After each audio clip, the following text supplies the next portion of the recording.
Test, test, test, test. 1, 2.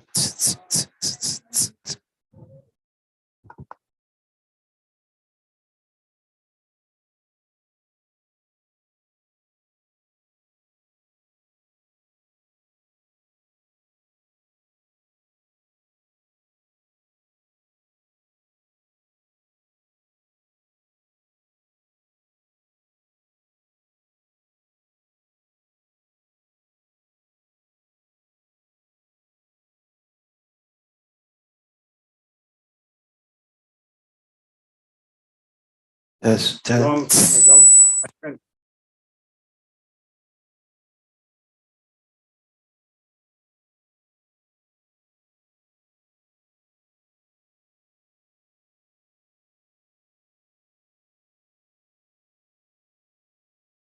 Hello, hello. Test, test.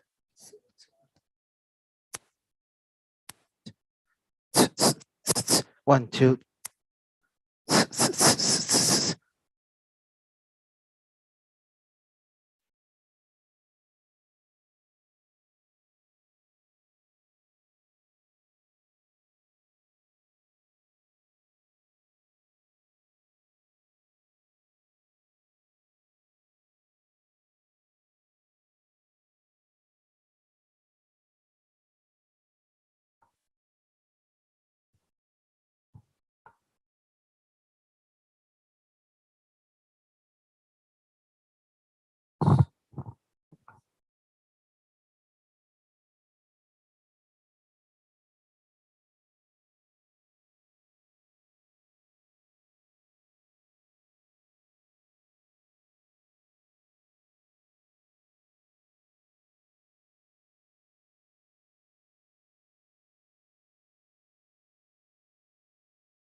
Hey, Susu, is VV Vova?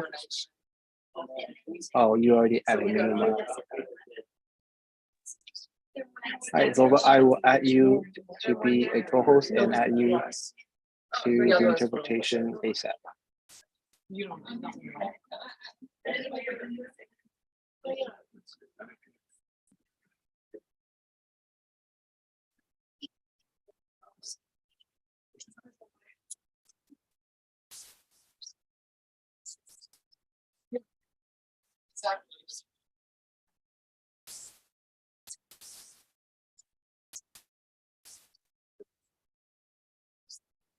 Okay, Vova has been added to become the Russian translator. So if everything is fine, I will go ahead and admit people now.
Okay.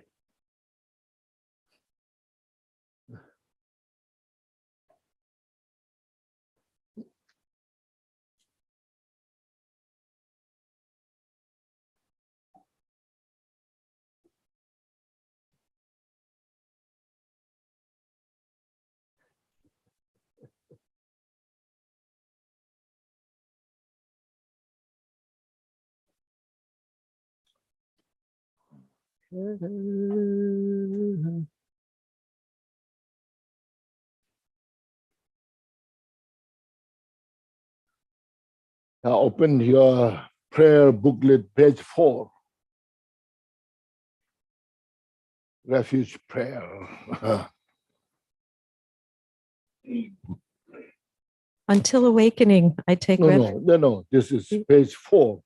Oh, that's my page 4. What prayer do you have? Until awakening. Oh, okay, sir. I was looking at the Tibetan. Okay. So Sangye that's why I Chodam did. Sokhi. Yeah, go ahead now. Sorry. Until awakening, I take refuge in the Buddha, Dharma, and Supreme Assembly. By the merit of generosity and other good deeds, may I attain Buddhahood for the benefit of all beings.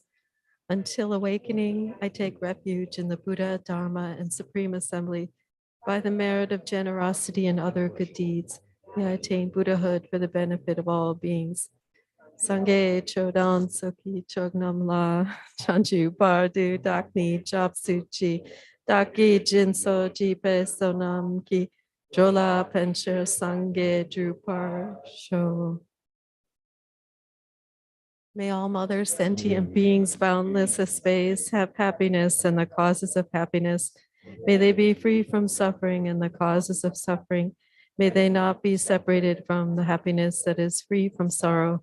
May they rest in equanimity, free from attachment and aversion.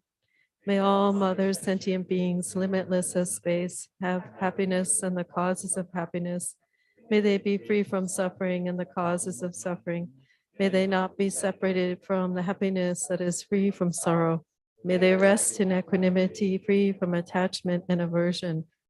Manam kadang yampe semchen tamche de madang dewe gyudang den parter jig. Dunal dang dunal jig gyudang drawar jig. Dunal mepe dewa dang mi drawar jig. Nevin chadang nidang drawe tanyam la ne parter jig. That's good. Good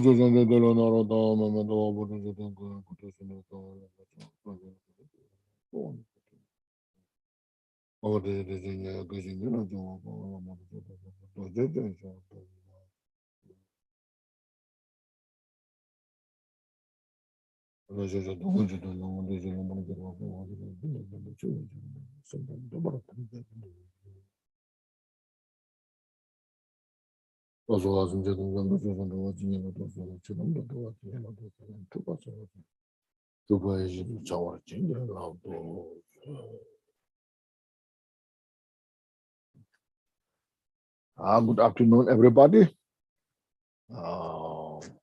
Please reflect our cultivation of the pure motivation. So we're studying the Buddha's teaching to achieve complete enlightenment for the benefit of all sentient beings. So this is just a reminding all the time. As we all desire for peace and happiness, this is how we can achieve total, absolute peace and happiness through these practices. As we desire to free from suffering, this is the way how to cease to exist this suffering of ourselves and other sentient beings. So as I mentioned, Buddha's teaching is not just a religion or culture, but it is something related to the belief systems. This is a reality, nature, It's called basic disposition. The Buddha's teaching is taught on the basis of the basic disposition of all phenomena. How everything abides, functions within the framework of the causality. So because of that, we need to study, practice as what Buddha taught. We should use our sense of reasoning why I'm practicing, why I need peace and happiness, why I need to free from suffering. Based on that, I'm doing this. As in the world, everybody keeps busy in their life, driving here, there, doing something else. All keep busy, all like associating with something, and going to movies, dance clubs, or dinner clubs. All those you associate, participate, all this to have some sense of peace, happiness, to relax.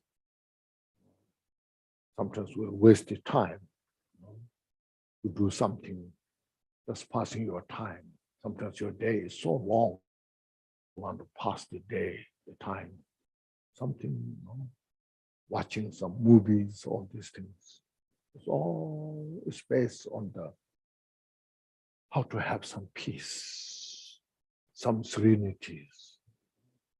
So because of this, the Buddha taught in the conventional life how to live our life more peace, more happiness, and then ultimately to achieve the complete enlightenment. And then the mind is so profound, as yesterday I mentioned, so profound. Mind is so vast, so complex, so ambiguous. And then within that, we cannot judge our own mind. Should I say, I want to be happy. Then you're not. What happened?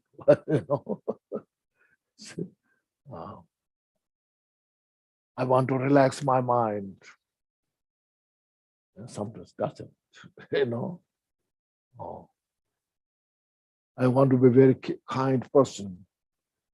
I want to be really,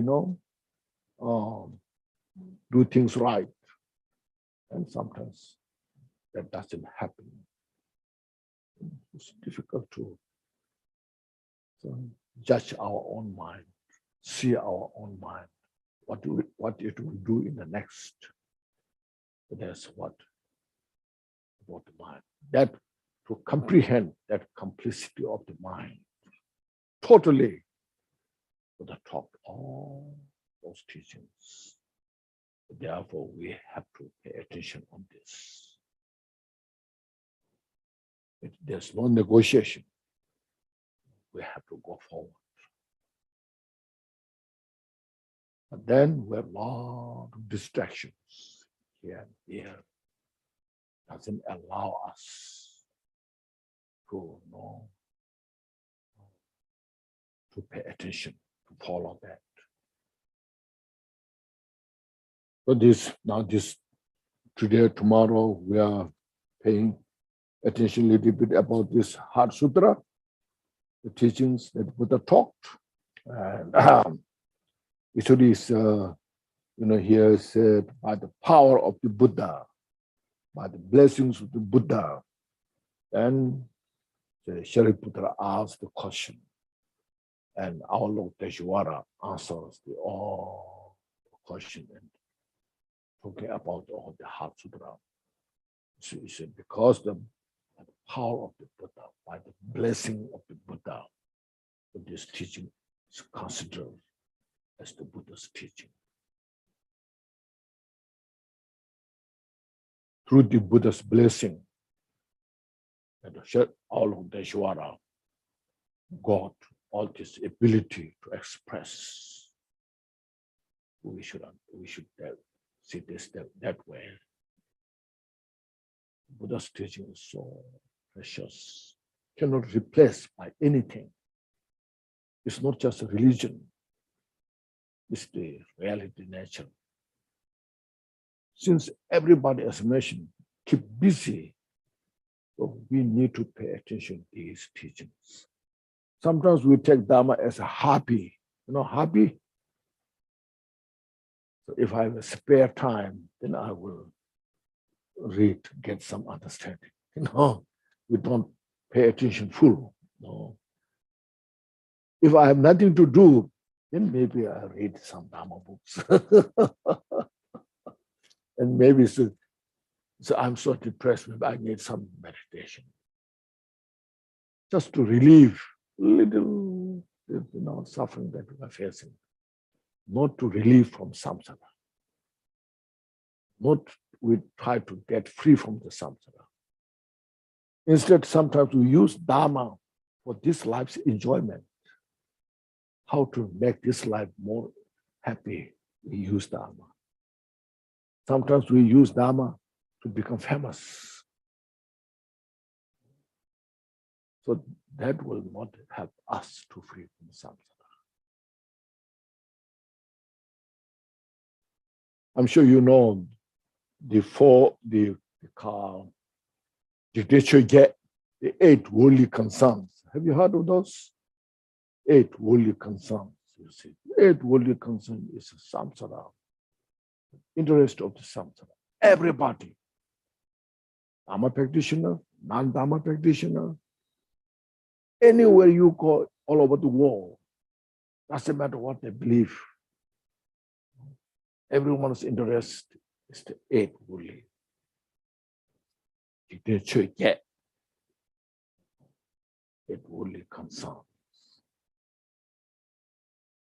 We have to transcend that, release attachment to that, because that is the real direct cause of suffering. The samsara is the advantage. During the lunch, we were talking about the stack. Stack is the stack of the samsara, okay?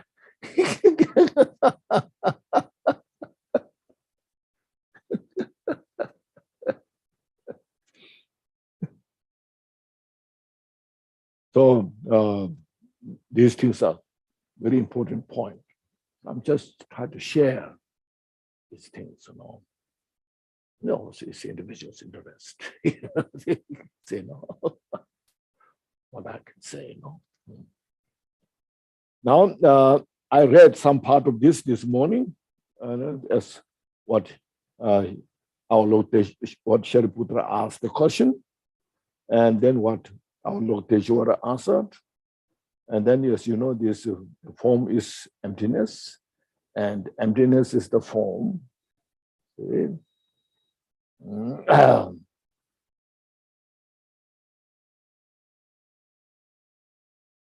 So the form is emptiness. Emptiness is also form. Emptiness is no other than form. Form is no other than emptiness. It's a little bit. Form is no other than emptiness. Emptiness is no other than form. It should be this way. I was a little confused. But then goes to the same way of feeling. Perception is maybe better. Discrimination. Perception, formation, and consciousness are emptiness.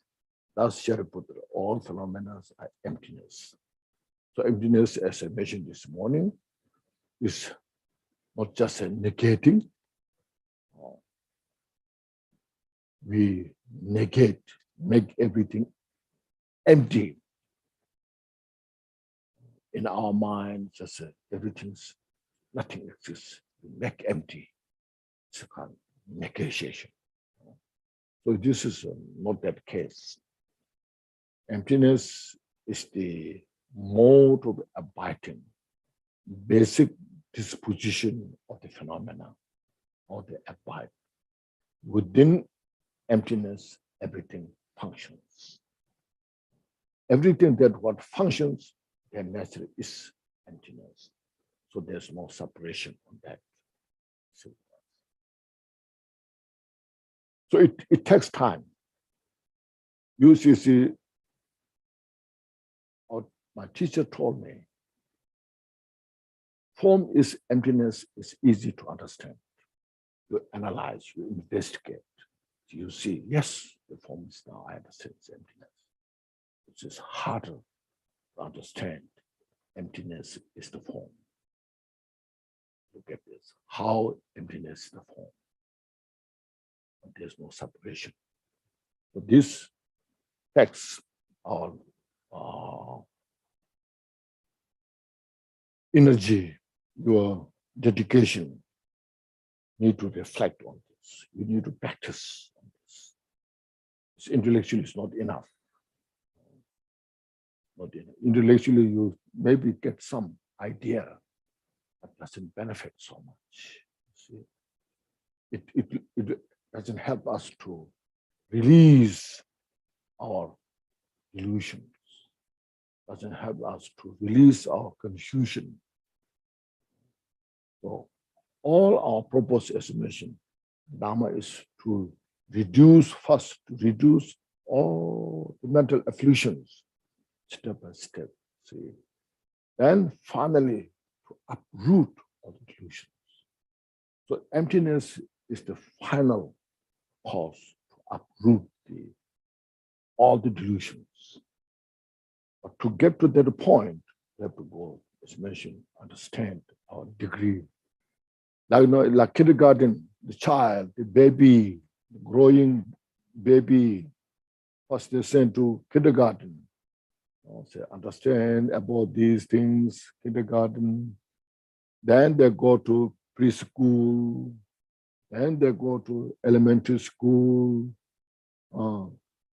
high school, then college, then university, step by step. When they're sent to kindergarten, preschool, the goal is to get the PhD. That's the final goal. But you cannot send those to university. First, you have to start where they are and go step by step. As we want some solutions. Can you give me some pointing out instruction? You have heard of these things, the word of mouth goes around, So this is such a great teacher, give you, pointing out instructions. You're so excited. There's some magic power, You call the teacher, please give me some pointing out instructions. When the Lama gives that, that's it. It doesn't just you feel fast, you feel it's something like magic power there, Get rid of everything. But when it's so simple, and it doesn't make much sense because our mind is so gross, Our mind is so stubborn. It's empty. What is that? There's something that says where your mind has come from, where it ceased to exist, where it abides, When you see this, yes. So therefore, as I mentioned, first we have to have this really good foundation. So you see in the 6 parameters why we need to study practice 6 parameters. I not just touch this 6th one, wisdom, perfection of wisdom. Why not we have to go through the generosity, moral ethics, Just I don't like that so much. Moral ethics, seems it doesn't give you much freedom, You are not allowed to do this, you are not allowed to do this, You are not allowed to do this. Then it's I don't like, I want to have some freedom, But I want the highest view so that I can achieve total freedom, So see, these are first very important. And when you come to the generosity practice, first of all, say, just to tell you, the Jewel Ornament of Liberation, that book, gives you very good teachings about the 6 parameters. Total 6 parameters. Not too much, not too little, but complete. Just for your information, if you have not studied. If you have studied, then yes, you know. So in the jewel, in that books, there's 3 types of giving practice regarding the practice of generosity. Giving wealth, like food, clothes, those what we need, and giving fearlessness, and giving Dharma teachings. So 3 of these things. So that practice is joyous practice. You feel joy when you give. Like say when you sponsor like a lunch, you buy food, and then there are a group of people there, and you give this, and everybody is so happy, and you share their joy. You feel so good, you know. It's a joyous practice. Even you give a smile to others, it's a practice of generosity. It doesn't cost so much if you smile, you know. Somebody's walking on the road with a full of, you know, sad face, you know. That's, you know, angry face, sad face. If you smile at that person feels also good. Feels free. It's a giving practice. So it's a practice of generosity. It's a joyous practice. Like this, then you see that gives you joy, sense of peace. So this is simple practice to the top that way. So giving fearlessness, some who are fear losing something, you know, fear of their life, fear of anything. The religion, this story, you know this story. It's very popular. But I will repeat, and I repeat this story many times here and there. In the Buddha's life, there was a mother who gave birth to a child not too long after her child died. And she could not accept because she loved her child so much. It's more than her life. So because of that, she could not accept the death of her child. So, you know, usually there are some kind of stories, you know, some dead came back, you know. So she heard of those stories, and there are some powerful teacher, religious training, powerful meditator, has a power to bring back these things, magical shows, you know. So there she heard of those things, and she went to different teachers requesting to bring back the life of her child. She went to many different teachers. Nobody, of course, could do that. Finally, when she heard of Buddha, I went to Buddha. And so she expressed the same thing. I went to all these places, and I could not bring my child's life back. I cannot accept this. I'm suffering so much. So Buddha, please help me. So Buddha just saw her there. Child is dead. I cannot do so much. But the mother is suffering so much. She didn't have food for many days, no sleep for many days. Agony is like hell when she is facing suffering. So Buddha just know that she needs the first heart help. What I can do to help her. Buddha's wisdom, compassion, so much. And Buddha's skill is unlimited. So then Buddha said to her, yeah, I understand. Let's try something. So that area, there's a small village. The Buddha said, you just leave your child's body here. You go around house to house. Ask from any house a handful of mustard seed, or grain, rice. And if you get that, you come here, you can do something. So she was so excited. Of course, she's in her mind, there must be some houses that nobody died, no? So then she went round house to house, house to house. Well, at that time, there's no general hospital, you know. Everyone born in their own house and died there in their own house, you know. So then she went to all those houses and requesting and grant if somebody died or not died.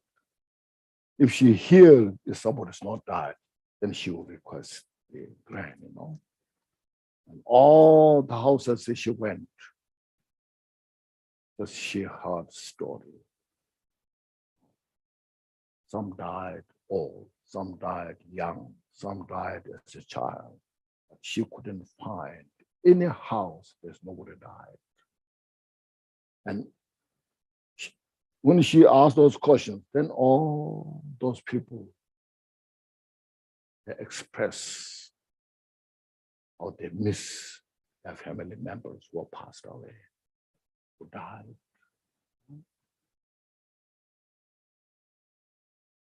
Because she said, I'm suffering so much because of my child died. I cannot accept.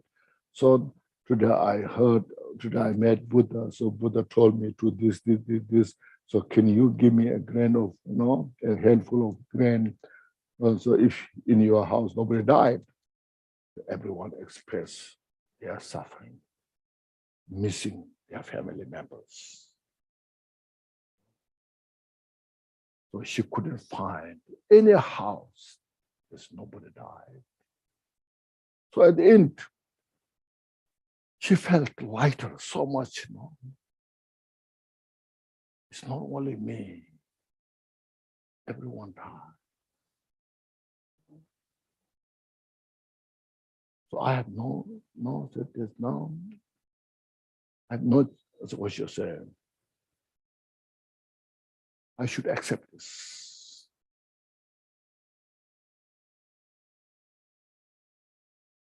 So she feel lighter mentally. You know. Before she was thinking, I'm the only one who's the worst person who died my child.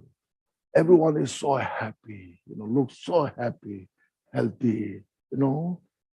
And I'm the most unfortunate person. I have only one child that died. Unfortunate. But then when she heard all those stories, everyone is suffering so much, as she does.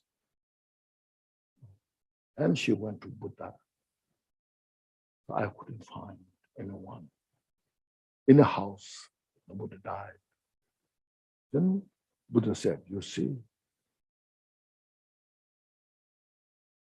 even Buddha said, your child's life bring back, but still one day will die, as you heard of. Some people who died very old age. Some died young age. Some died, Not like this, you see. The Buddha gave a lot of comfort, how to accept. And finally, she was relieved from that. And she followed Buddha's footsteps. And then she really practiced the Dharma wholeheartedly. That you see. So Buddha gave her wisdom how to accept, to free from the suffering. Buddha did not relieve her suffering, bringing the life of her child back. Instead, Buddha gave her wisdom how to accept the conditions and free from the suffering. See? Releasing the attachment, grasping. See?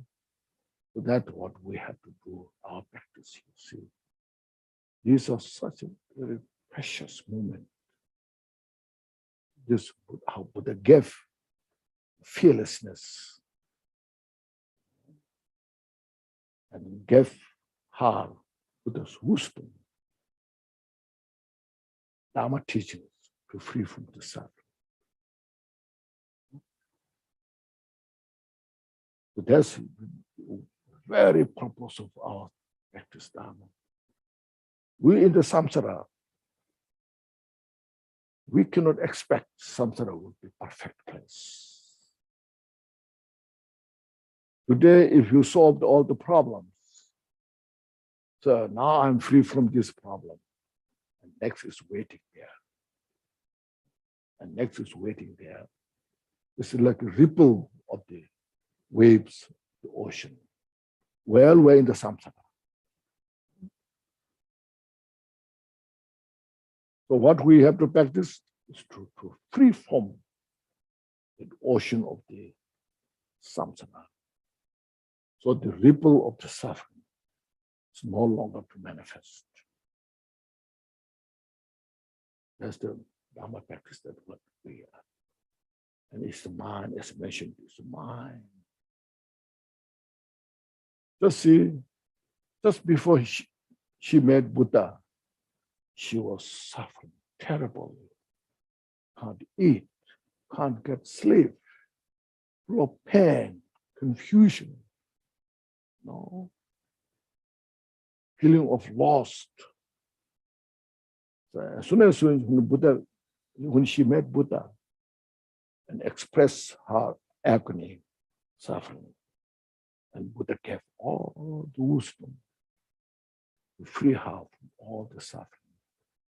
And she became a human being again, follow the wisdom. That's what is how important it is.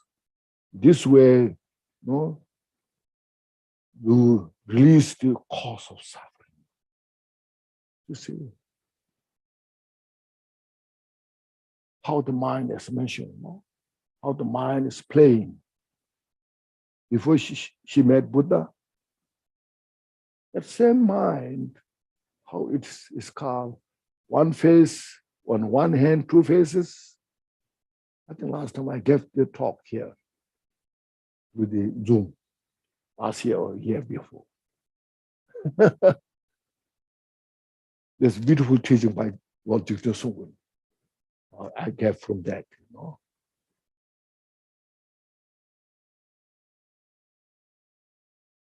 So she when she received all the teachings, instructions from Buddha, then she remembers how much she was suffering.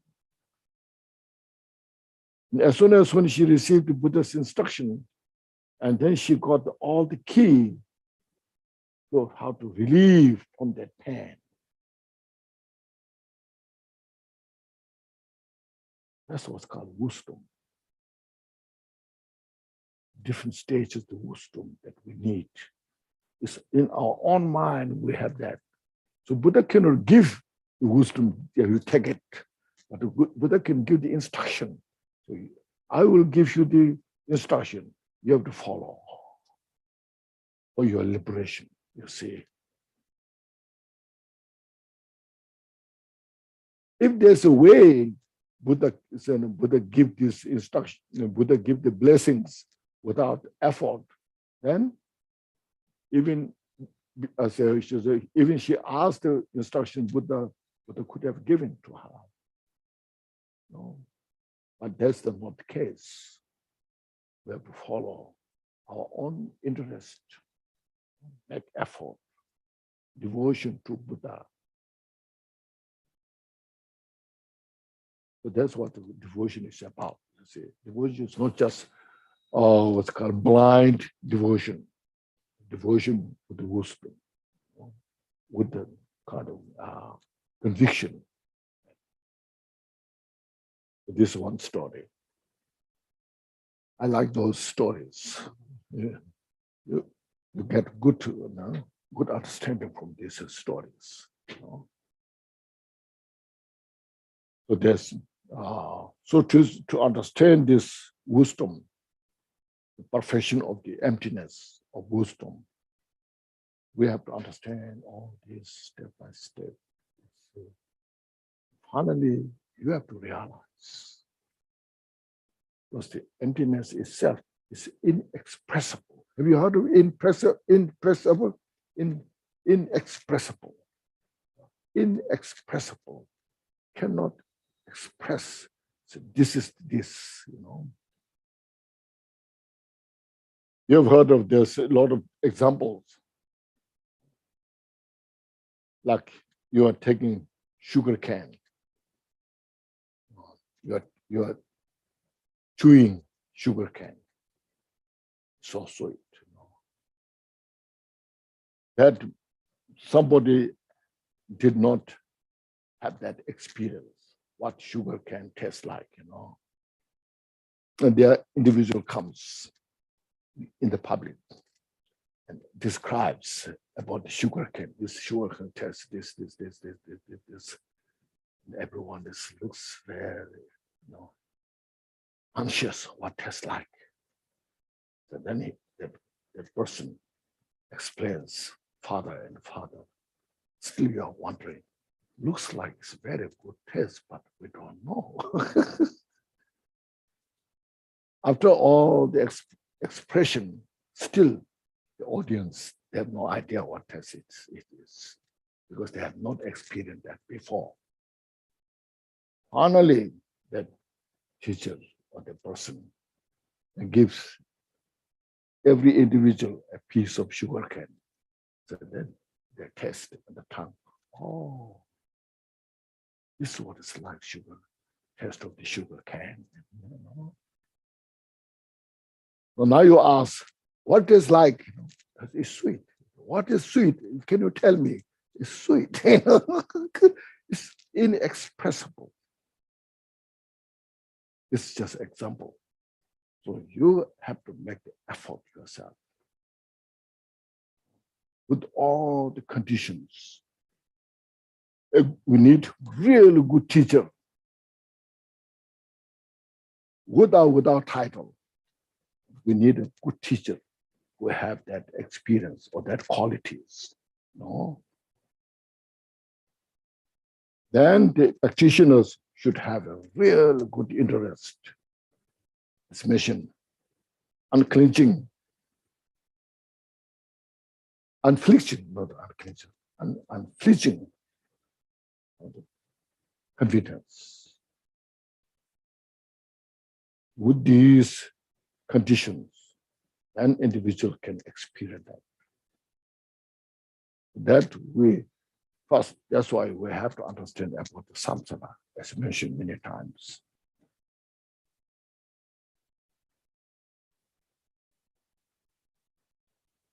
Then once you understood this samsara well, understood the impermanence, and then you have to understand the inexorable karmic causation, infallible karma cause. When you understood these things, that becomes a good foundation. Very good foundation for you to study, practice the Dharma. And take refuge in the Buddha Dharma Sangha. See? It's not to you become a Buddhist, but it's a method. It's a cause, a method to free from samsara.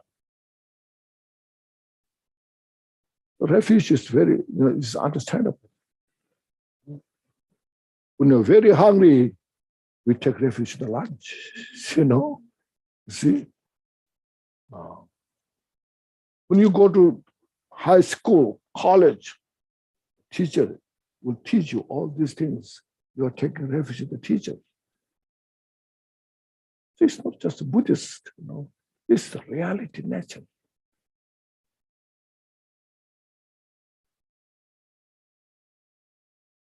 So when we want to free from samsara, so then we need Buddha, who is free from this confusion, totally, and who can teach you all the teachings, instruction, the Dharma. That's why you say, we say, offering prayer, what do you say?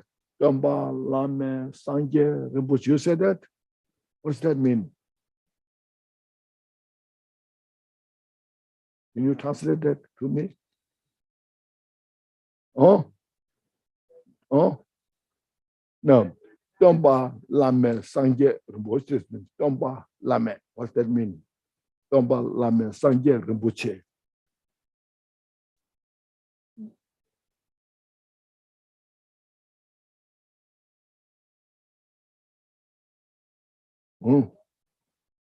Not Guru, Buddha.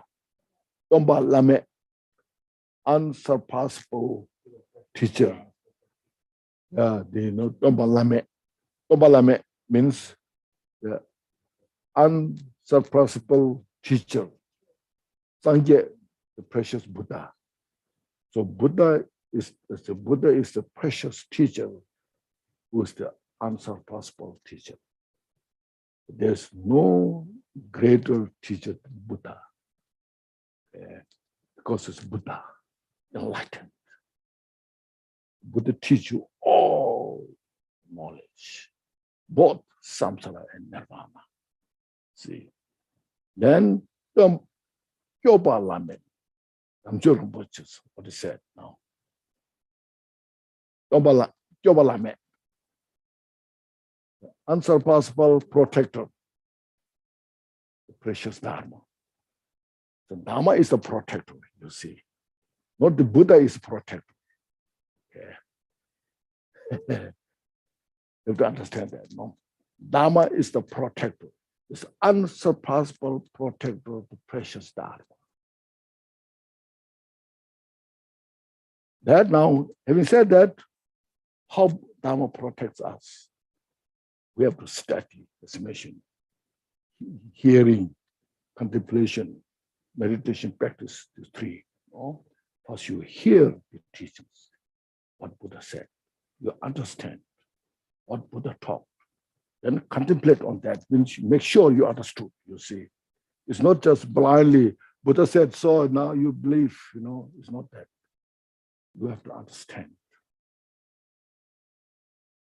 What's the suffering is about? What's the cause of suffering? How to eliminate suffering? It makes sense or not? See, you have to utilize your own mental capacity to see, to handle these things. So Dharma is unsurpassable protector.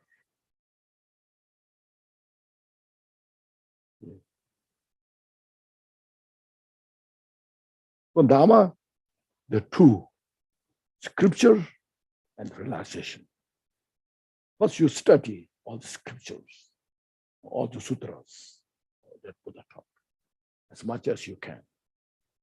And then, once you understood those, put into practice.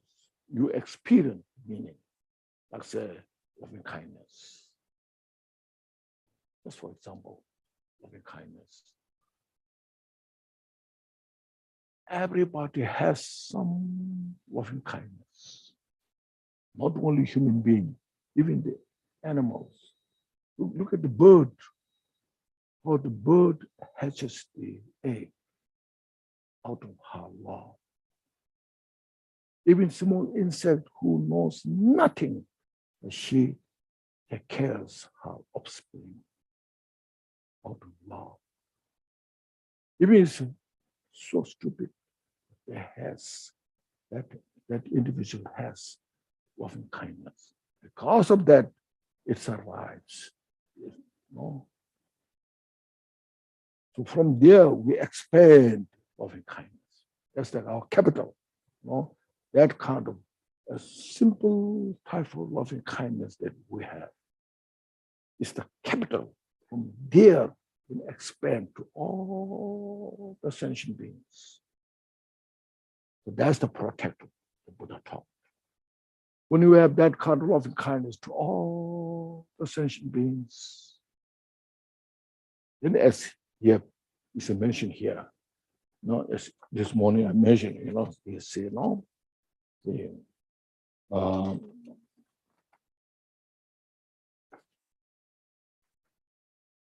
this our here beginning prayer, all mortal sentient beings, limitless space, especially those enemies who hate me.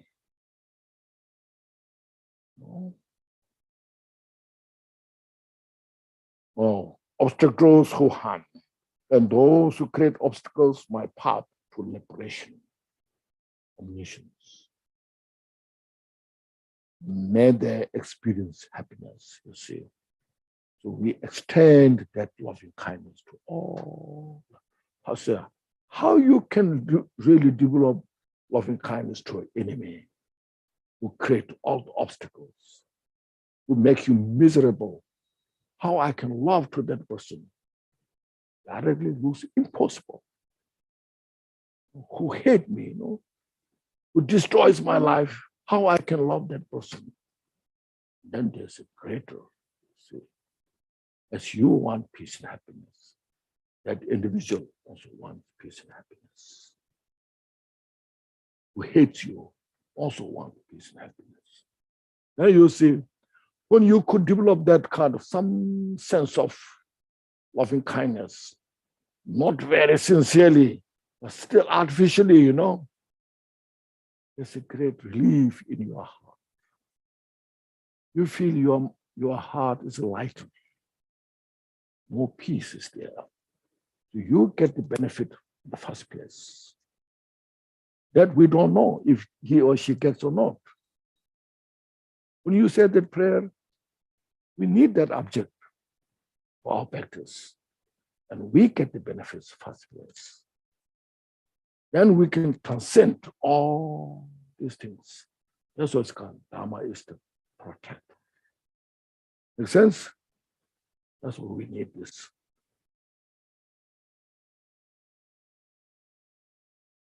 So like that is then compassion. Then comes bodhicitta. All this practice.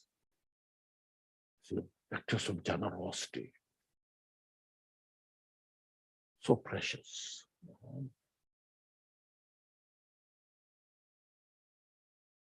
It's joyous as measure, it's joyous part. It gives you freedom. When you give things to others, you feel free. So I'm so happy I could give these things.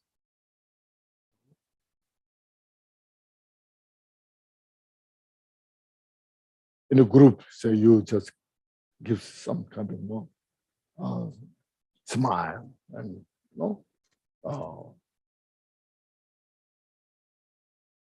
someone should say, or the people they are so caught up in their ego, their suffering, their confusion, and in such kind of state, if you give this kind of story, gives, say some this story, how to relieve from their confusion. And then after some time, people open up their heart and they're smiling each other. And then they respect each other. Such a gift. It's called giving practice. So with that, then next practice of morality, as I mentioned. In Tibetan, the word is tultim. It's called tultim, you know. Tultim, there's two words. Tul means as it is. Virtue is virtue. Non-virtue is non-virtue. You don't make virtue through your own mind. I mean, your belief system. This is virtue because Buddha said so. It's not that way. How universally, how it is has been virtue, a cause for peace and happiness. Non-virtue is non-virtue, not because of Buddha said so, but because of how it constitutes, how it functions. Or it's non-virtue. So, according to that reality nature, then Buddha directly received that or understood that, realized that, and taught. So if you want peace and happiness, this is the way to follow the path. This is the non-virtue, cause of suffering, that we need to purify. This is the virtue that we have to follow for our peace and happiness. That is called, following that is called morality. So, tim is discipline. Discipline according to the reality nature. Avoiding all the cause of suffering and accepting all the cause of peace and happiness. So discipline on that basis is called morality practice. Okay. So it is so precious.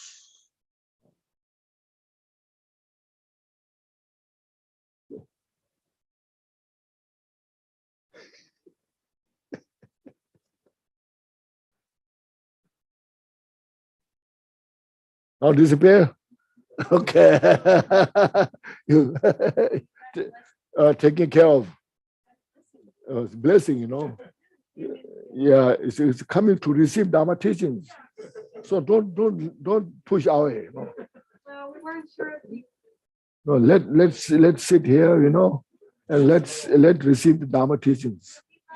You know?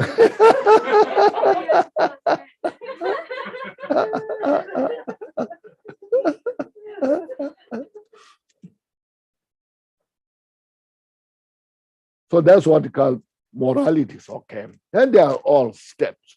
Now, firstly, is the lay people, we have a 5 precept. Have you heard of that 5 precept? Lay precept? Like this, some universal, you see. Within that first, what is the first one? You see, why not killing?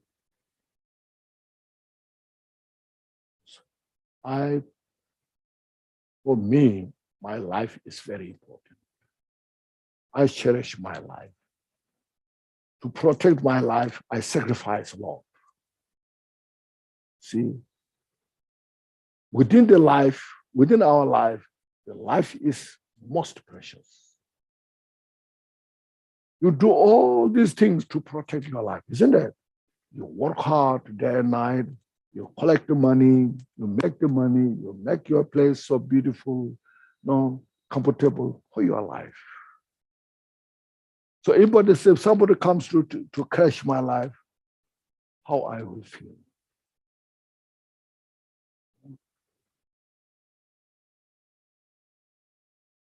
So like that, everyone, even small insect, ants, the ants going here and there, if you touch, immediately will run away, because the ants feels there's danger in their life. And run away as fast as possible. So under such a condition, so if you take their life, how heinous that. It's universal. It's not a religious belief. It's the experience of the individual. So Buddha sees this directly, says, don't take life. So how precious this is, you see. If you really think carefully, don't harm others. Don't harm others' life. Don't take others' life. In the country, there are some people shooting, there's killed people, other people, How disturbing news is that? It disturbs peace. As soon as you hear somebody shoot and kill, and how your feeling is, you don't feel really comfortable about that. Buddha taught about these things. Don't harm others. And you see, next, not stealing, same thing,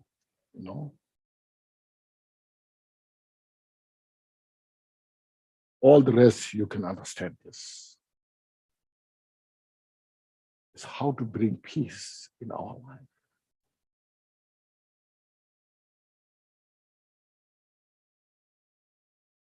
Even in the world, and their foundation for the enlightenment, to free from samsara.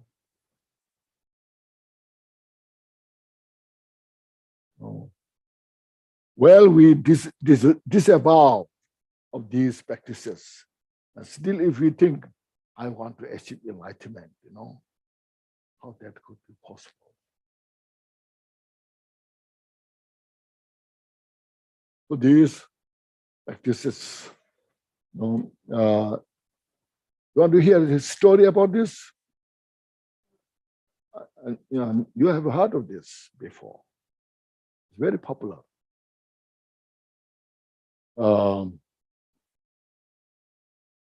Sometimes they make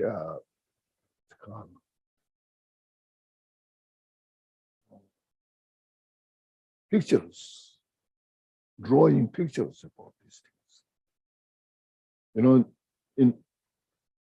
In front of giant tree, there's an elephant. On the elephant, sitting a monkey. On the monkey, what? Rabbit. On the rabbit, a bird. It's called 4 great harmonious friends. That portrait is very popular. Sometimes they make a piece of tanga. It's a gift as a gift, and hang on to our wall anywhere, You have to understand that story. Have you heard of story? Haven't heard of story? That you see,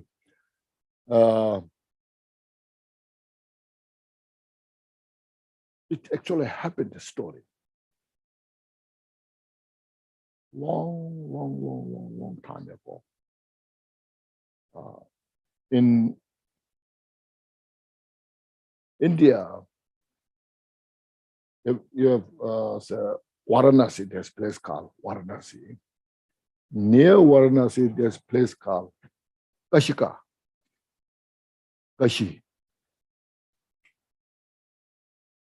In that time, I think it's very big area, something like a country.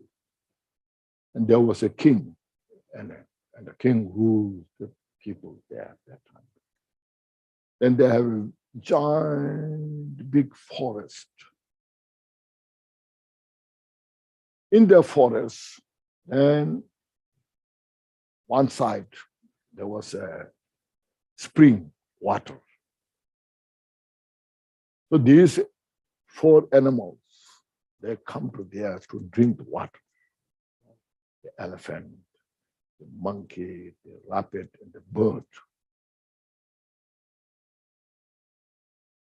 So every time they come there once or twice to drink the water, and then after some time they came to know each other so well. And then they become very good friends. And the bird said to the rest of the 3 friends, now we are so good friends.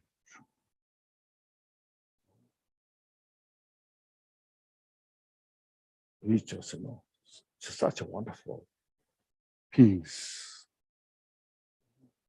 When we see each other, there's something special feeling in the mind. Light feeling, very friendly feeling, you know.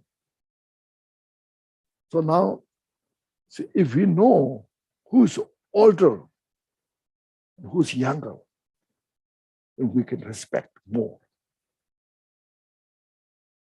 So then there's the elephant said, oh, that in that case, first elephant said, yes, I agree what you said.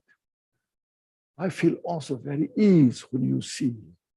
When I see you in drinking water here, I feel very comfortable, wonderful feeling I have. Regarding your question, who is older and younger, the elephant said, maybe I'm older. Rest of you, no. Then rest of you. And they said, how you know that? So you can look at this tree. This is a giant tree. First, when I remember, I was very young. Elephants, young means big, you know. The tree is at my size. And the monkey said, oh, in that case, I'm older than you are. He said, how you know? When I came to first to drink water from here, the tree has few branches. But then rabbit said, oh, in that case, I'm older. It's the first time when I remember, few leaves just sprout, came out from the ground. And the bird said, in that case, I'm the oldest. He said, because I ate the fruit of that seed, you know. I ate the fruit from other tree. I came here to drink the water and I shed here. The seed went in the ground and grew. No? That's why you see first elephant, then monkey, then rabbit, then the bird, you know. So then that way is how they respect each other. It's a symbol of that painting. You know? And they live for many years like that way. And then after some time, the bird said, I got some idea. We should keep this 5 discipline to have better, you know, respect each other, more peaceful. And they asked, how? What is your idea? I said, not taking life, not stealing, no sexual misconduct, no drinking. And then that time, not drinking, no, not telling lie, not telling a lie. And then that time, there was no drug or alcohol, you know. We should trust the causality. And they said, oh, that really sounds good. We should follow that. Very wise advice. So they followed that way for many years. And they become very good friends, more and more close in understanding each other. And as the bird said, no, we have been doing so well, so wonderful. I'm so happy about this. Now I have one idea. It's not just only keep ourselves, but we should now help all the animals in this forest. Elephant, you take responsibility. All these tigers, lions, hyenas, who has fangs, who kills them, don't kill. And the monkeys, you take your responsibility. Other animals, and rabbit, you do this, and I will take the responsibility to all the birds, the big and small birds. So they now took that kind of responsibility and then went around, communicating all those animals, and everyone followed what they said. And then the whole country becomes so peaceful.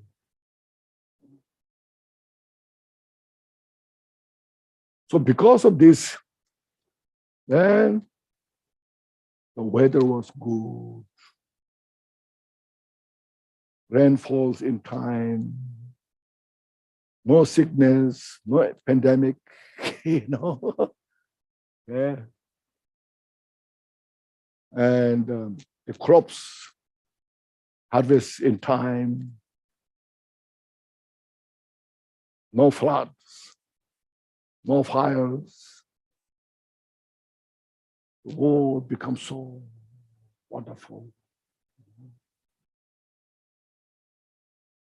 So when that happens in the country, the people in also, all the people in their countries, they also enjoy life so much. And the king thought, I am as a king in the country. I ruled the country so well. I took care of my people. They're enjoying their life. Because of that, this is happening. And all the people are also thinking, we respect our king. The king is so kind, taking care of the country. Because we respect the king. But because of that, this is happening. So they're talking each other like that way. So the way inside there's in a cave in the forest, there was a meditator, Rishi practitioner who achieved the power of clairvoyance, see things. So he heard of the people and the king talking about. So then he came down and told the king and the people, this all good things is happening. So not because of you, because of these 4 animals.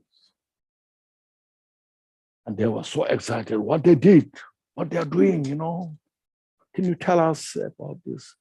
Then that meditator told the king and the people, this is happening because of their acts. So then king, that's wonderful, very wonderful. I'm so happy to hear this.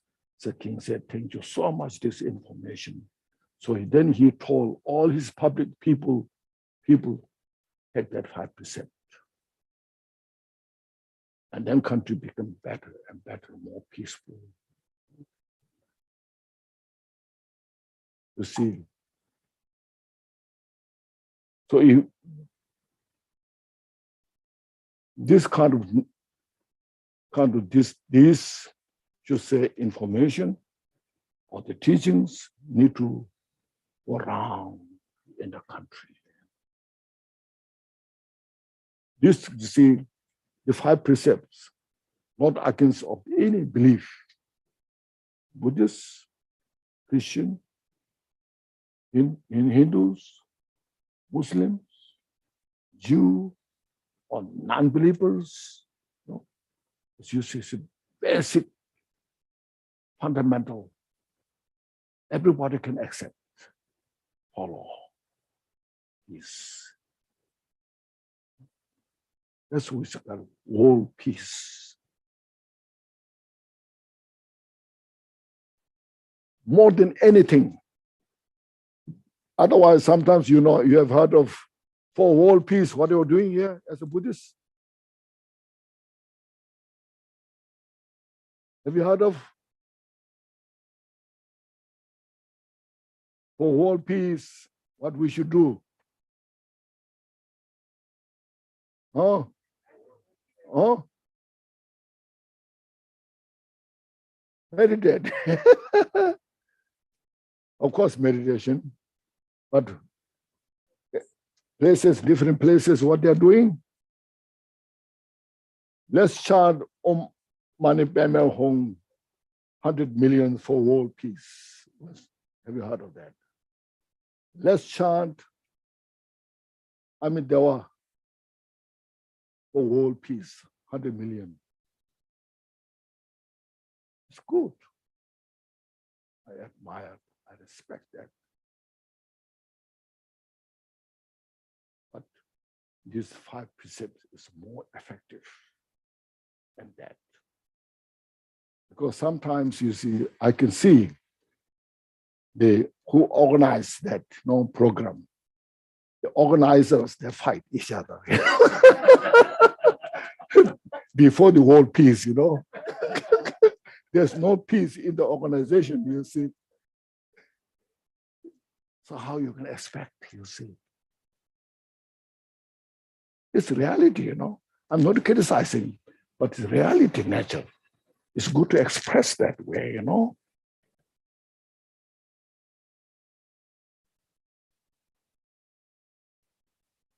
And then we chant other mantras for pandemic, they chant this mantra, that mantra, this. As I mentioned, they're wonderful. But if our teachers explain about this, keep the 5%, everybody. Like chanting mantras, of course, no other will chant the mantra. Even within Buddhist Theravada school will not chant the mantra.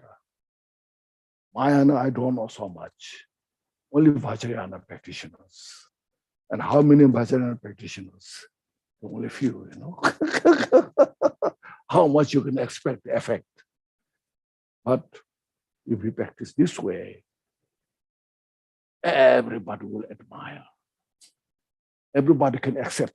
Even they don't, even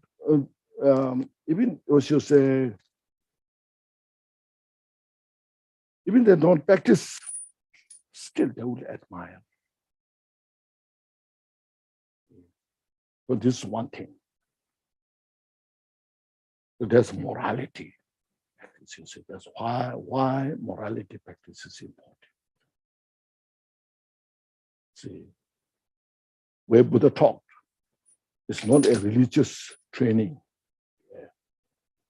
It's a universal training for peace and happiness. See.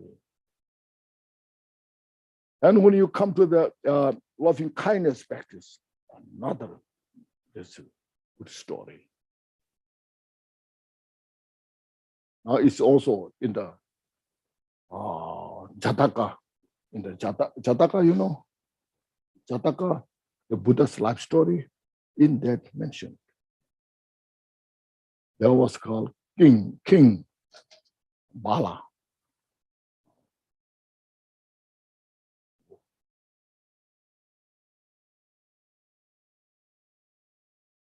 It's a long time ago.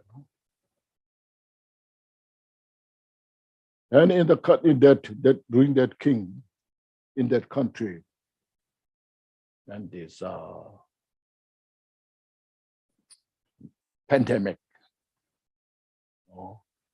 came about, and to the country, people got sick and dying. But the king was very depressed. I am as a king of the country. I cannot protect my people. How should I do? He was looking.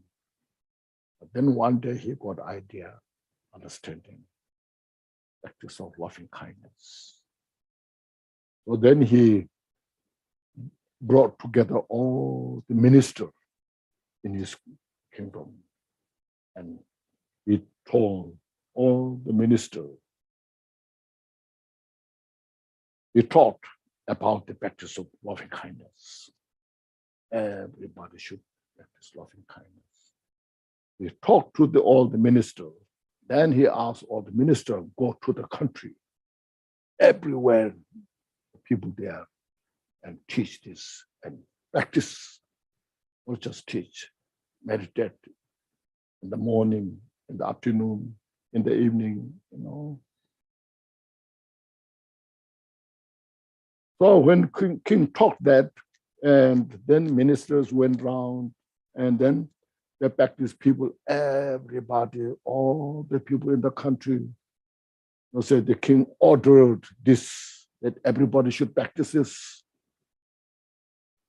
Then everybody followed the path. Then this pandemic slowly disappeared. And there was 5 yakshas. You know yakshas? Nujin. What do you call? Yakshas. You could say. There are individuals like who interested in eating other lives' flesh, like this thing. So since nobody got sick in the country, nobody died. So these 5 yakshas, they were hungry now.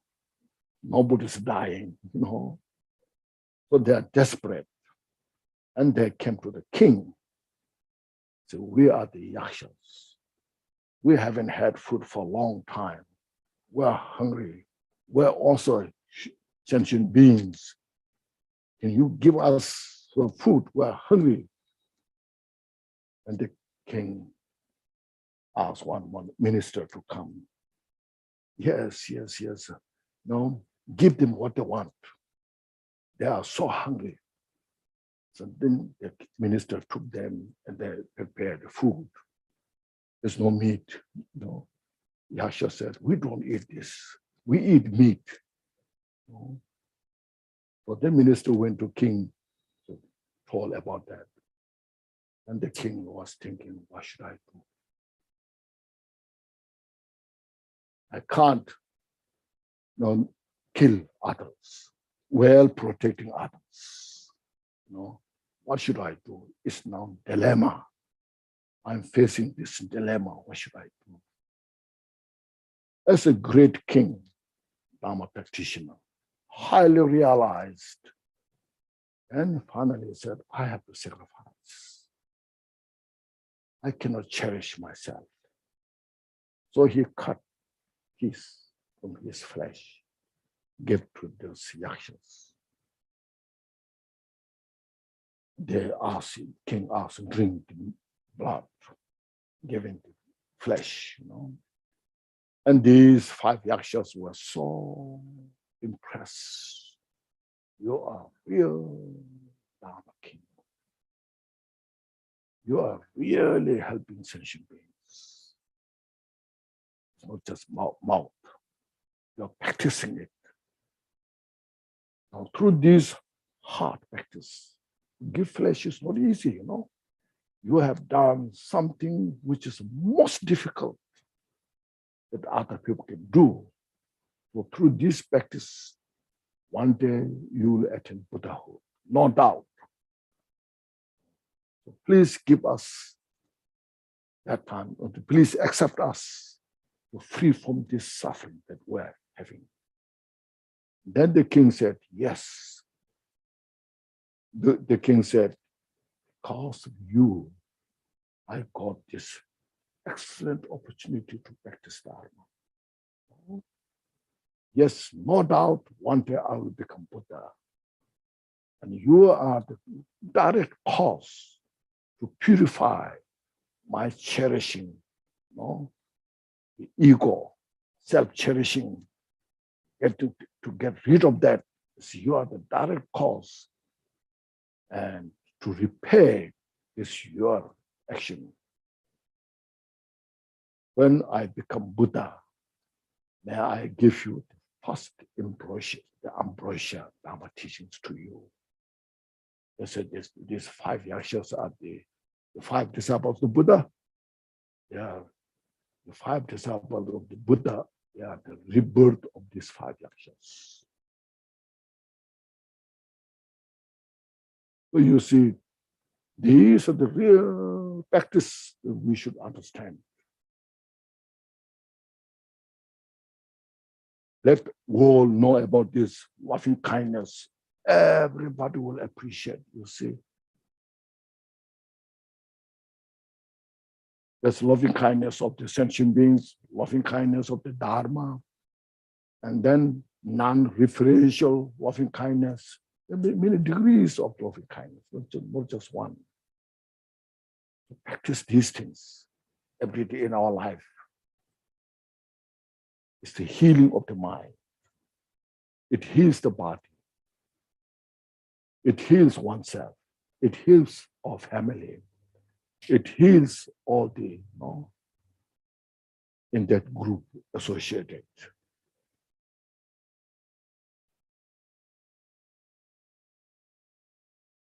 These are how to give real peace, happiness. But first, if you practice ourselves in our mind, we get the benefit in the first place. See? This is the direct cause to realize the Heart Sutra. Okay? Connected, you see. I'm not telling something different from the Heart Sutra, how important they are. Then there comes practice of patience. Patience, relate to the suffering, relate to the individual people, relate to the Dharma teachings, relate to the individuals, people, some who are hateful, who disturbs your life, disturbs many things to those individuals. And we should do what we can to free from this suffering. Look at the mind. Don't disturb your mind.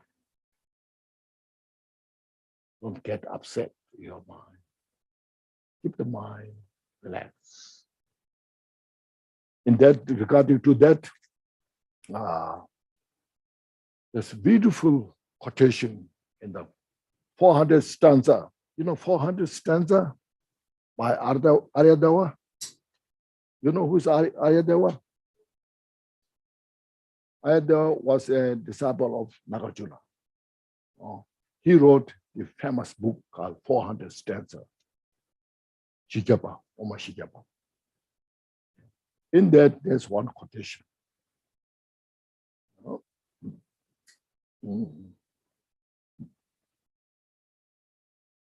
So, a person who's possessed by the evil spirits, and the doctor who is treating that person. And since that person is possessed by the evil spirits, he's always angry, upset. And the doctor knows that he's suffering. He's possessed by the evil spirits. So the doctor, instead of being upset with that patient, doctor will develop such great concern, patient with that person, because that person is suffering. 토양 정부의 심발라 member 토와 member 따라 두배 유모 다시기 유모 단테 가사 means. Likewise, Buddha sees the sentient beings who are so disturbed, chaos, making all these problems. It's not because of the person, but because of the mental afflictions. Mental afflictions of that person in the samsara, they are disturbed by that mental affliction, pleasures. Not Buddha never have. So these are the real enemies of the sentient beings of the mental afflictions, not the sentient beings.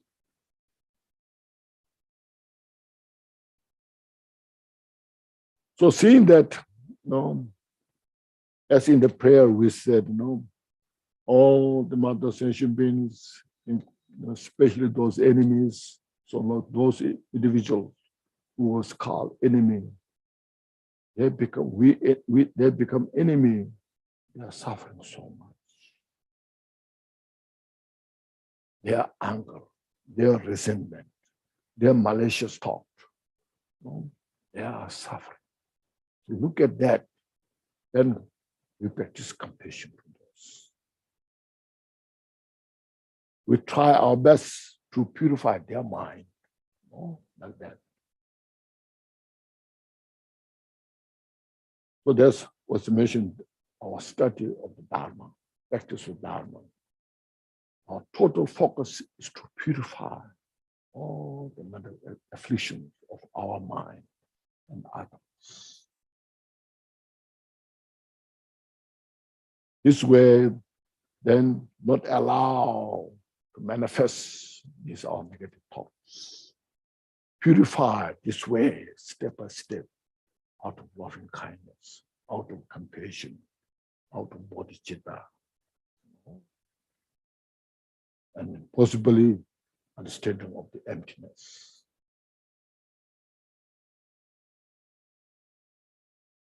So our direct responsibility is looking at the mental afflictions at the cause of suffering. That I have to purify. So you can see in the world, everywhere, the individual suicide. Why? Because mental depression, mental afflictions, the suicide. Otherwise, you see, I kill others for my life, to protect my life. Now, in the worst case, you suicide yourself, you take your life.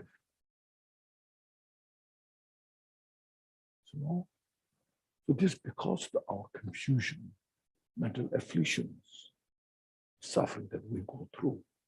So for this, Dharma is the only answer.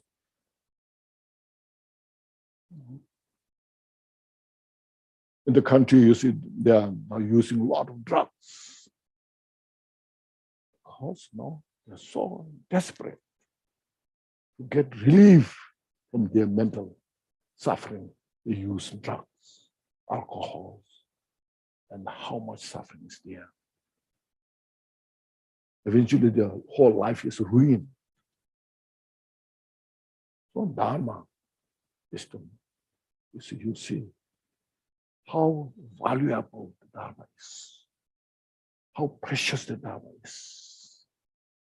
So look at these, then you can say, as mentioned, Dharma is the real protector. Protector from the confusion, protector from the suffering. Go step by step. And when the suffering comes, there comes physical suffering, mental suffering. And well, as you are Bodhisattva, as you are a Dharma practitioner, I'm sure everybody, you took Bodhisattva's vow from Gyaltsen Rinpoche, I'm sure.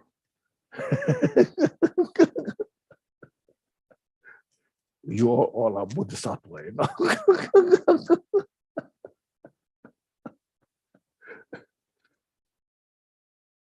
So there, you have heard of this word, Tonglen. Have you heard of Tonglen? You see, many times there's book written about those things. There's a lot of teachings going around about that. But there's one just to clarify about this. Have you heard of this practice that's you breathe in all the suffering of the sentient beings into you? Do you do this practice? And then you breathe out your peace and happiness, giving to all the sentient beings. Do that.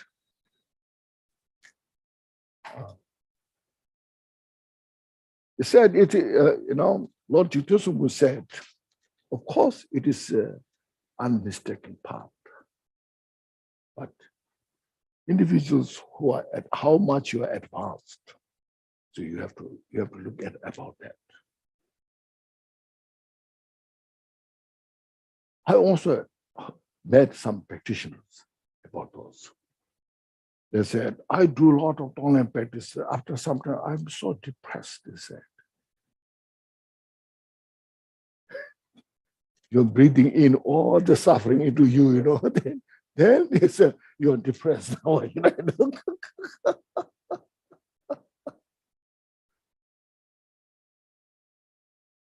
So for the beginners, it's not everybody, but in many cases, he said, be careful about that.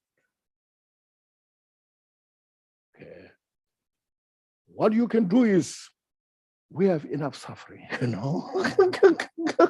We don't have to bring the suffering of others into us. We ourselves have enough suffering, physical suffering, mental suffering, conflict, everything that we have, So your suffering, look at that. Then what you say, my suffering that I have, physical or mental suffering that I have, may have enough ability to purify all the suffering of the sentient beings. Okay? My suffering may substitute all the suffering of the sentient beings, you see. So you use your suffering as a tool to purify all the sentient beings' suffering. I said, Lord Gyaltsen said this very powerful practice. And there's no side effect on this. Okay. Now those who are highly advanced realize Sutra, meaning emptiness, form is emptiness, and emptiness is form. Go realize that.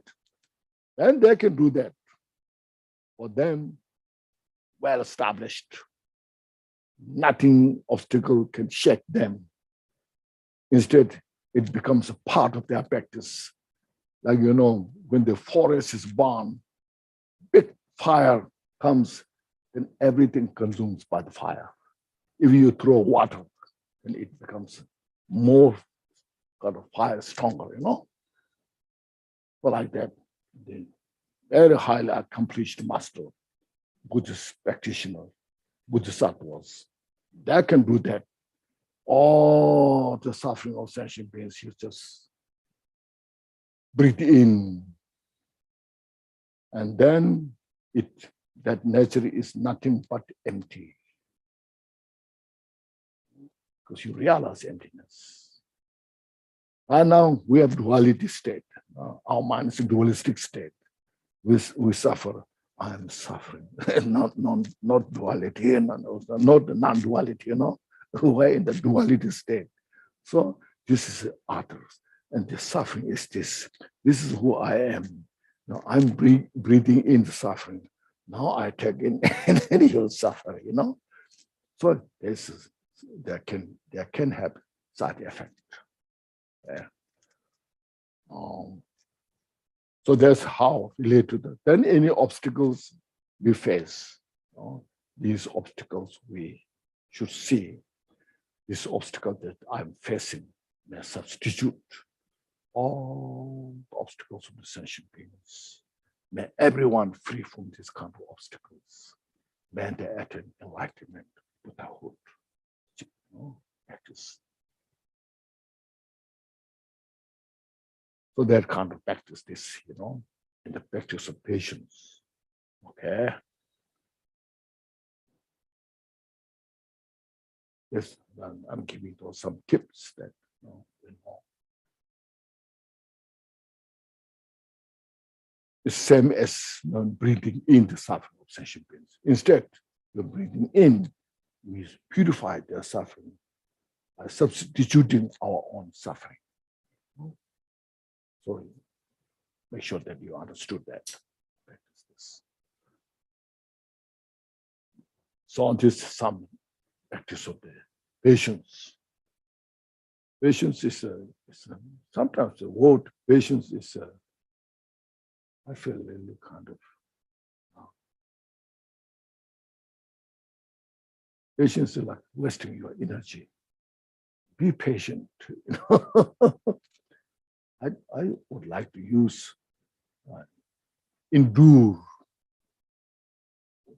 forbear the suffering, endure the hardship with the bodhicitta without disturbing your mind. You see, patient is still you are angry, so I'm sitting here patiently. You know, you're angry, but you have to do it because you have no choice. But when you say bear, means the difficult time that you are facing, you bear that condition with wisdom and patience. It shows there's a courage, you know, strength in the mind.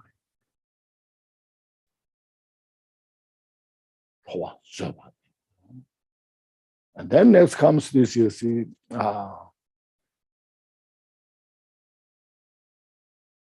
perseverance. It's called joyous effort. Perseverance is very important. It's the direct remedy and the antidote of the laziness. We are facing sometimes, oh, maybe I'm not enough. I don't have enough energy. I don't have enough mental capacity. How I can achieve enlightenment. We just look down ourselves. Or sometimes we keep busy in the samsara. Our interest in the samsara is more important than Dharma practice. It's also a type of laziness, you know. It's called inferior attachment to the inferior activities. No.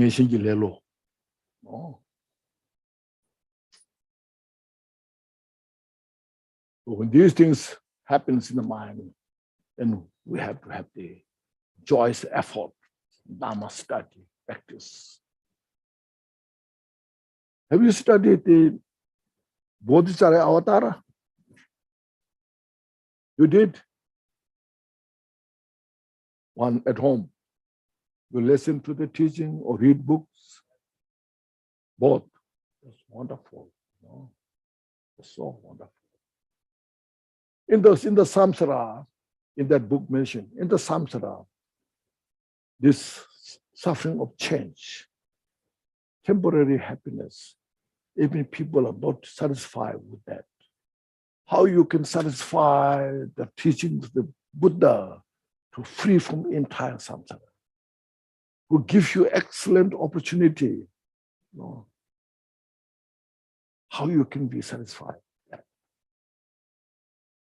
So that's called effort, joyous effort, making effort joyfully with respect, persistently. Respect, persistently, and with full devotion to Buddha, with the full courage, so I can do it.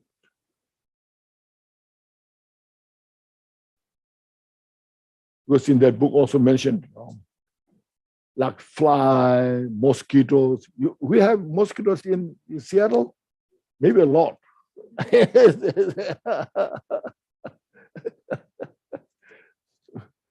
So even the mosquitoes, flies, there's some very tiny, small, these bugs there. For those, enlightenment is so far, But even if they make the effort, they will attain Buddha. Why not we who has the precious human life, who knows right or wrong, who knows the Buddhahood. So if we make effort, why not we achieve enlightenment? So no matter how inferior you are, but still you can make effort. You can make it. Like that, you just joyfully follow the Dharma. Actually, Dharma practice is such a privilege, such a precious. Dharma is the only hope we to free from the suffering. Dharma is the only hope to achieve the total happiness.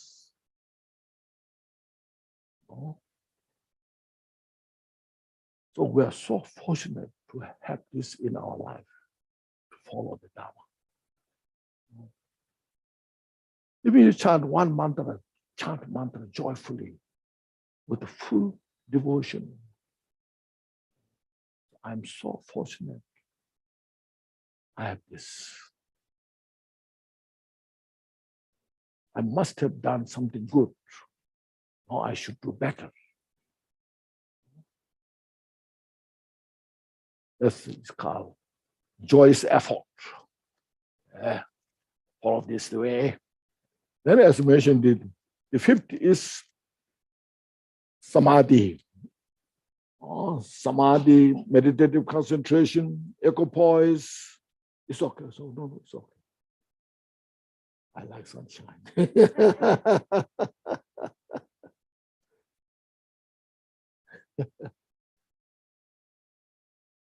So samadhi is the next step, preparation for enlightenment. On the base of the samadhi, then as I mentioned this morning, or also yesterday, when we kindle the special insight, and enlightenment is there. So in the Bodhisattva avatar I mentioned there, since he reads there,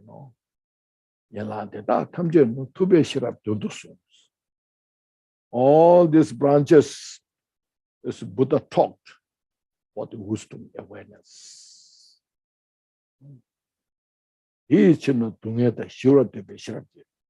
Therefore, to pacify all the suffering, we should develop wisdom. See, so at the end of the day, the undefiled wisdom, we should say, undefiled wisdom is the direct cause to uproot our delusion. Without that, not possible. Okay. No matter how much you do Dharma activities. But at the beginning, even when you contemplate on the, like say, impermanence, when there's strong anger in your mind, if you reflect on the impermanence, that I am angry about something, somebody, everything is impermanent. So it reduces your strength of the anger. When you have strong desire, attachment, and if you reflect on the impermanence, it reduces the strength, the attachment. This all helps. And when you reflect on the suffering as well, this all helps to reduce all the strength of these mental afflictions step by step. We need those.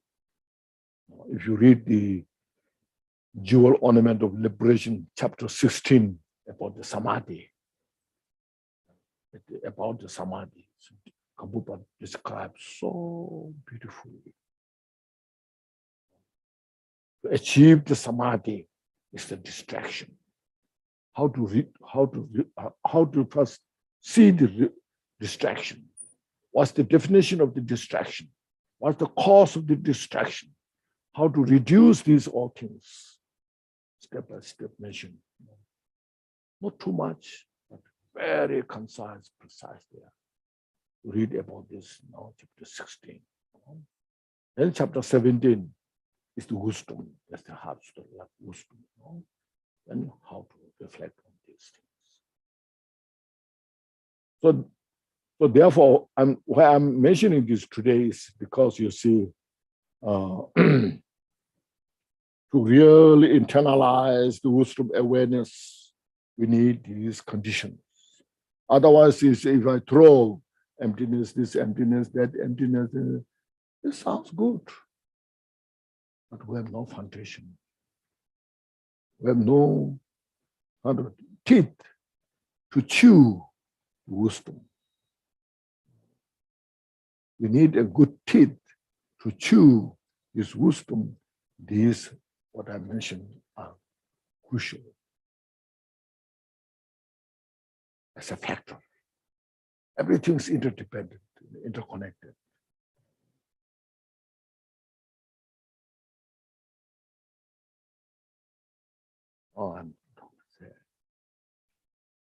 Time is flying, and we have 10 minutes. Maybe if you have some questions.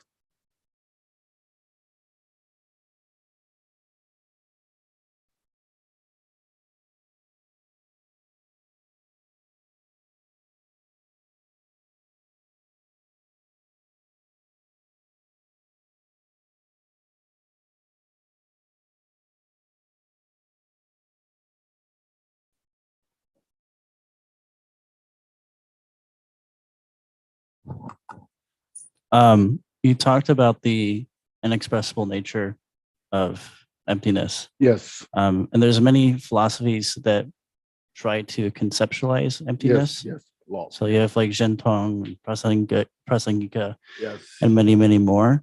All this. Yeah, Yes. there's so many. Is there really like a point or like a purpose in really pursuing these traditions? Yes. And it depends what way you are approaching. When you are approached from the relative state point of view, kunzup, you know kunzup?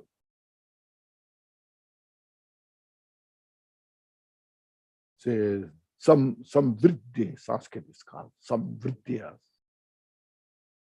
You don't speak Sanskrit. Okay. I'm just, I wonder, I wonder.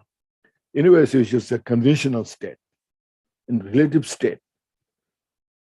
From the confusion, in the relative state, from the confusion point of view, approaching is what I can say. Maybe no other will accept that. This all things are nothing but empty. That's why it's the heart story. There's no form, no form, no eye, no ear, no. So because it's from the relative point of view, this what you either is all or nothing but empty. So Rangdong, they are empty by themselves. Xiandong, from the point of view of Buddha nature, from the Buddha nature side, then that Buddha nature is totally absolute. And within that, these temporary mental afflictions are non-existent. So Xian Dong, Xian It's other than Buddha nature, all the rest are empty. So I think it's different approach. Individuals, or sometimes they fight each other. Say, my way is better, your way is better. At the end of the day, it's inexpressible. So what you can say, 让动或想动. So ultimately, it's up to like the individual practitioners, just like personal Realization, realization, yes. or inclination to each of these philosophies. Information, Like when it comes to going into like, let's say, Zhentong or Prasangika, would you say it's like there's no real ultimate philosophy? It's just a personal. This all are relative. Yeah. 想动 is relative, 让动 is relative, not absolute. Yeah, okay.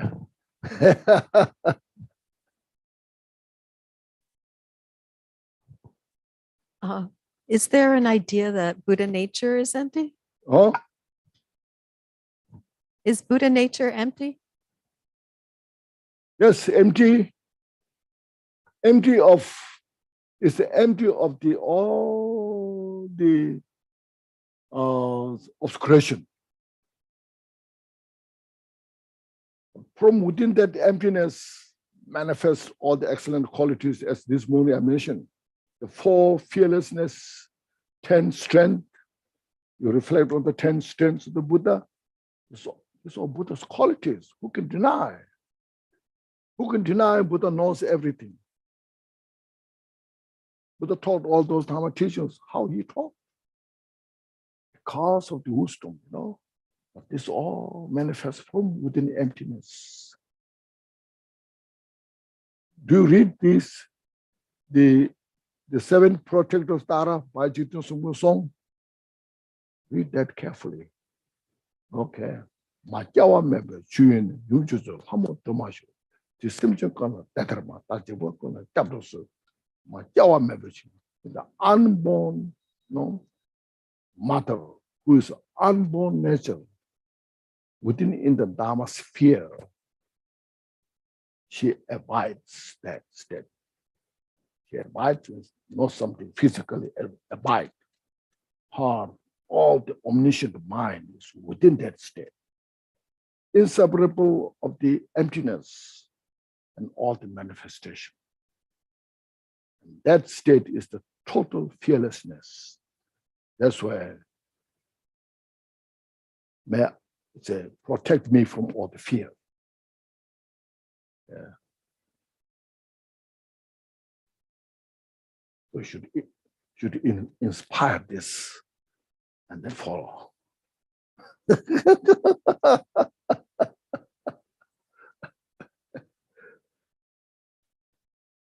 不是啦。 Yes. What is the consciousness and the soul? Between consciousness and the soul, what's the difference?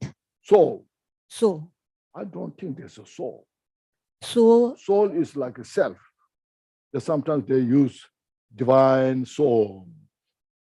There's no such kind of divine soul. Consciousness, you can see. I am conscious of this book.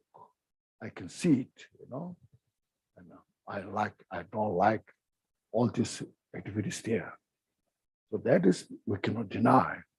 But besides that, there's such called soul. I don't know if it exists. Thank you. Rinpoche, you used the word omniscient mind within the Dharma sphere.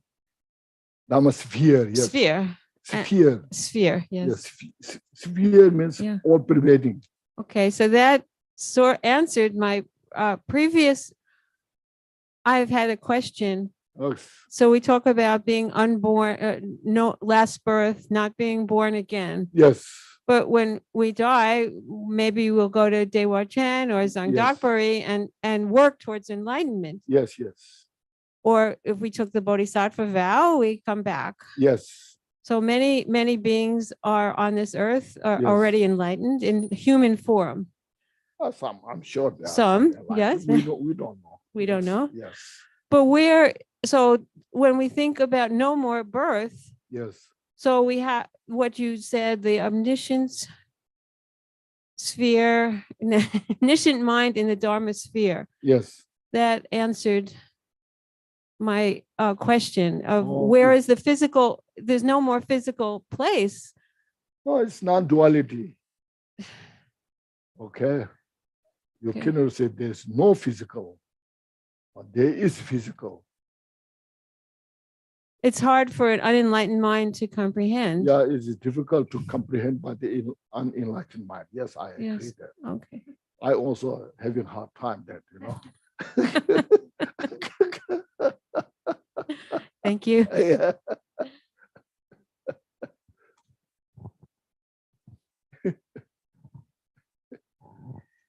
Okay, we do dedicate. Okay, first you see, now today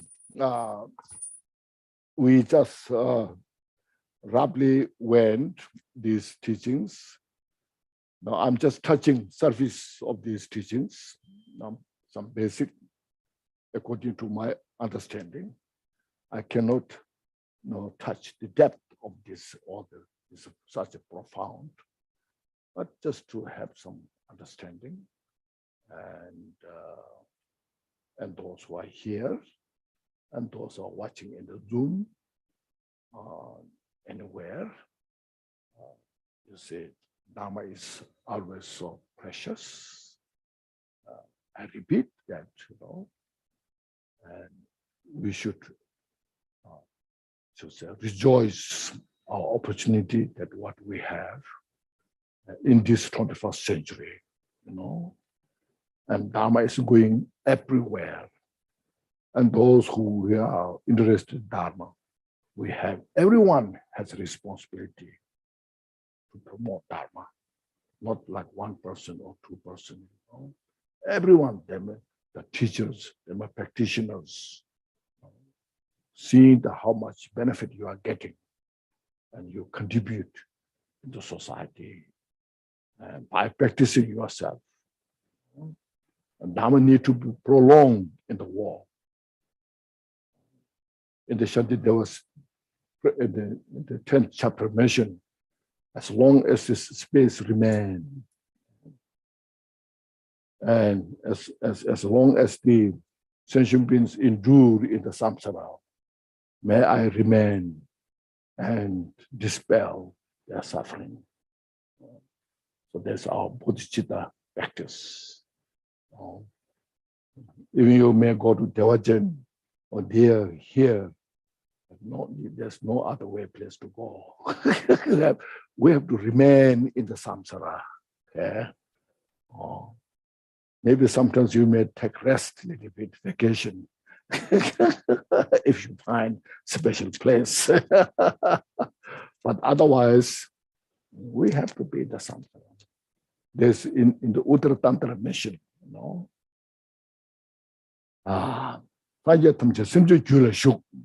all the Buddhas remain within the sentient beings. Have you heard of that? See, Buddha is Sishinyila Mineba. Buddha doesn't abide neither in the samsara nor in nirvana. Sishinyila Mineba means Buddha is not samsaric, like we are confused.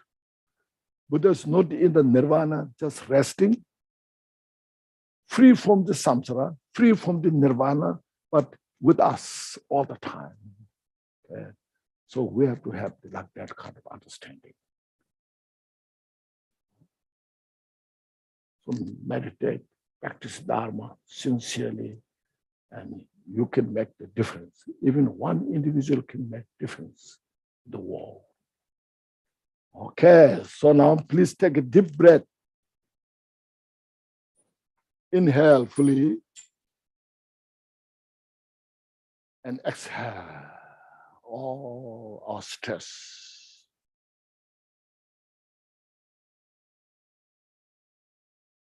Once more, please inhale fully.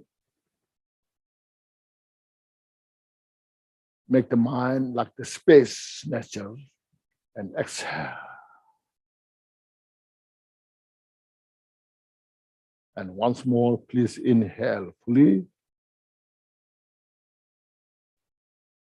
And exhale. Now then, please reflect.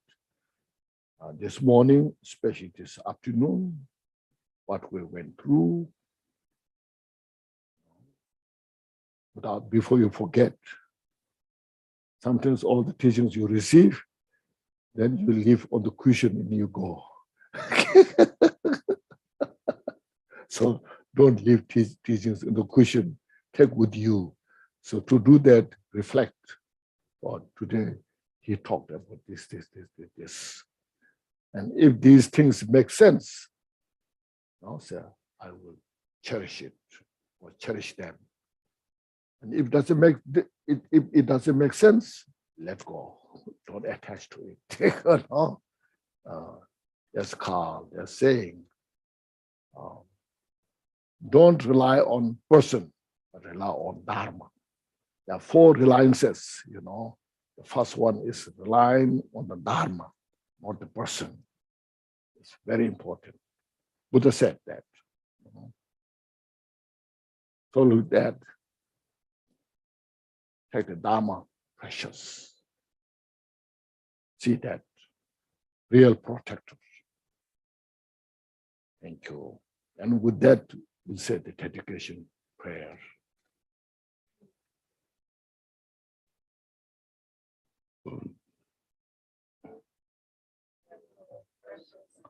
Rooted lineage lamas, divine assemblies of Yidams and assemblies of Buddhas, Bodhisattvas, Vairas, Viranis, Yoginis, and Dakinis dwelling in the 10th direction, please hear my prayer.